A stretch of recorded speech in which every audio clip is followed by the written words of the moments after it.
ಓಂ ನಮಃ ಶಿವಾಯ. ಸ್ವಾಮಿ ಕೊರಗಜ್ಜ. ನನ್ನೆಲ್ಲ ಪ್ರೀತಿ ವೀಕ್ಷಕರಿಗೆ ಶಿವಾಯಂ ಕನ್ನಡ ಆಧ್ಯಾತ್ಮಿಕ ಚಾನೆಲ್ಗೆ ಸ್ವಾಗತ. ಲಕ್ಷ್ಮೀ ದೇವಿಯ ಹೆಸರಿನ ಅರ್ಥ, ಗ್ರಹ ಮತ್ತು ಜನ್ಮ ಸಂಖ್ಯೆ ಹೀಗಿದ್ದರೆ ಒಳ್ಳೆಯದು.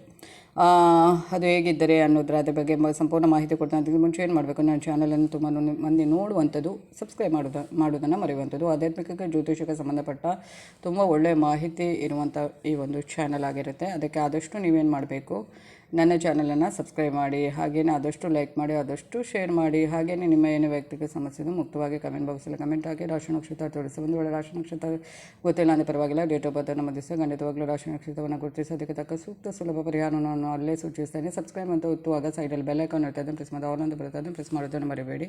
ಹಾಗೆಯೇ ಕೆಲವರು ರಾಶಿ ನಕ್ಷತ್ರ ಮಾತ್ರ ಅಥವಾ ಡೇಟ್ ಆಫ್ ಬರ್ತನ್ನು ಮಾತ್ರ ಹೇಳ್ತಾರೆ ಜ್ಯೋತಿಷ್ಯ ಹೇಳಿ ಅಂತ. ಯಾವುದರ ಬಗ್ಗೆ ಜ್ಯೋತಿಷ್ಯ ಬೇಕು ನಿಮಗೆ, ಅದನ್ನು ಗಂಟೆ ನಾನು ಹೇಳಬೇಕಾಗುತ್ತೆ, ಬರೆದು ಕಳಿಸ್ಲಿಕ್ಕೆ ಆಗೋದಿಲ್ಲ.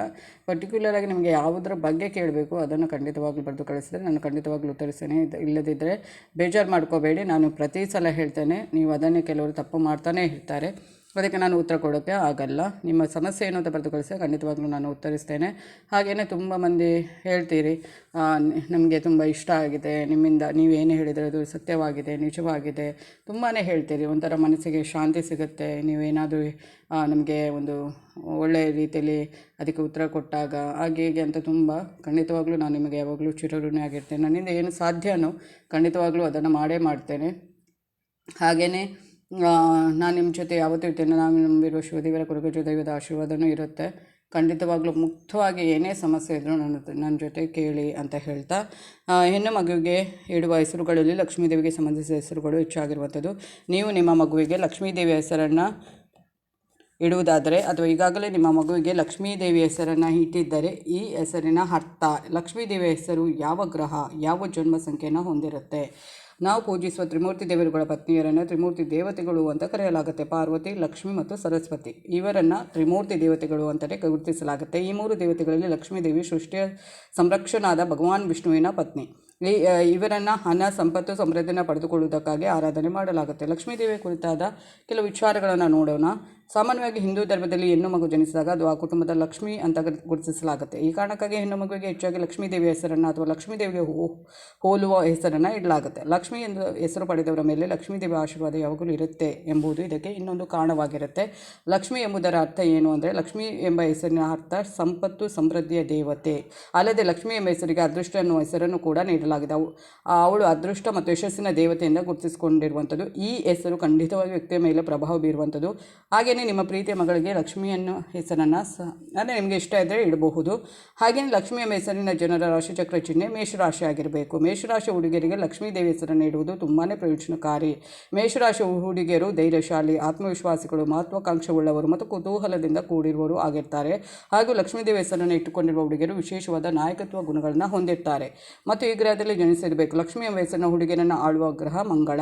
ಈ ಹೆಸರಿನ ಹುಡುಗಿಯರು ಎಂದಿಗೂ ಅಪಾಯಗಳನ್ನು ತೆಗೆದುಕೊಳ್ಳಲು ಹೆದರುವುದಿಲ್ಲ. ಅವರ ಪ್ರತಿ ಕಾರ್ಯದಲ್ಲಿ ಹೆಚ್ಚಿನ ಆತ್ಮವಿಶ್ವಾಸದಿಂದ ಪಾಲ್ಗೊಳ್ಳುವಂಥದ್ದು. ಅಂದರೆ ಮೇಷರಾಶಿಯ ಅಧಿಪತಿ ಕುಜ ಅಥವಾ ಮಂಗಳ ಅಲ್ವಾ.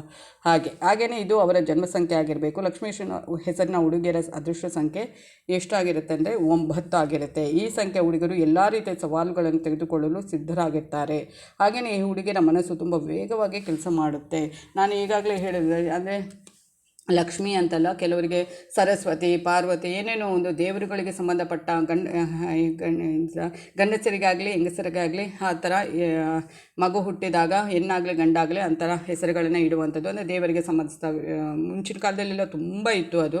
ಯಾಕಂದರೆ ಆ ಒಂದು ಹೆಸರನ್ನು ನಾವು ಕೂಗಿ ಕರೆದಾಗ ಸಾಕ್ಷಾತ್ ದೇವರನ್ನೇ ಕೂಗಿ ಕರೆದಾಗೆ ಆಗುತ್ತೆ, ಒಳ್ಳೆಯದಾಗುತ್ತೆ ಮನೆಗೆ ಅನ್ನೋ ಒಂದು ಕಾರಣಕ್ಕಾಗಿ ಹಿಂದಿನವರು ಇಡ್ತಾ ಇದ್ದದಂತೆ. ಅದು ಬಹುಶಃ ಅದು ನಿಜ ಕೂಡ. ಯಾಕಂದರೆ ನಾವು ಆ ದೇವರನ್ನು ಕರೆದಾಗೆ ನಾವು ಯಾವತ್ತು ಆ ಹೆಸರನ್ನು ಯಾವತ್ತು ಕೂಗಿ ಕರೀತೇವೋ ಆಗ ದೇವರನ್ನೇ ಕರೆದ ಅನುಭವ ನಮಗೂ ಆಗುತ್ತೆ. ಮತ್ತು ಆ ಮನೆ ತುಂಬ ಏನಿರುತ್ತೆ ಅದೊಂದು ಏನೋ ಒಂದು ಒಳ್ಳೆಯ ಒಂದು ಸಕಾರಾತ್ಮಕವಾಗಿ ಇರುತ್ತೆ ಅನ್ನೋದು ಹಿಂದಿನವರ ನಂಬಿಕೆ ಆಗಿತ್ತು. ಮತ್ತು ಹಾಗೆ ಹೇಳ್ತಾ ಇದ್ರು, ಗಂಡ ಆದರೆ ಈ ಥರ ದೇವರ ಹೆಸರು ಏನೋ ಶಿವದೇವರದ್ದಾಗಿರ್ಬೋದು, ನಾರಾಯಣ ದೇವರಾಗಿರ್ಬೋದು, ಪ್ರತಿಯೊಂದು ಕೃಷ್ಣ ಪರಮಾತ್ಮರು ಆಗಿರ್ಬೋದು, ಅದೇ ಬೇರೆ ಬೇರೆ ಅವರ ಹೆಸರುಗಳಿರುತ್ತವಲ್ಲ ಅದರಲ್ಲೇ ಹೆಸರಲ್ಲಿ ಇಡ್ತಾಯಿದ್ರು. ಹೆಣ್ಣು ಮಕ್ಕಳಾದರೆ ಈ ಥರ ಪಾರ್ವತಿ ಆಗಿರ್ಬೋದು, ಸರಸ್ವತಿ, ಲಕ್ಷ್ಮಿ, ಮಹಾಲಕ್ಷ್ಮಿ ಆ ಥರ ಸಂಬಂಧಪಟ್ಟ ಹೆಸರುಗಳನ್ನು ಇಡ್ತಾಯಿದ್ರು.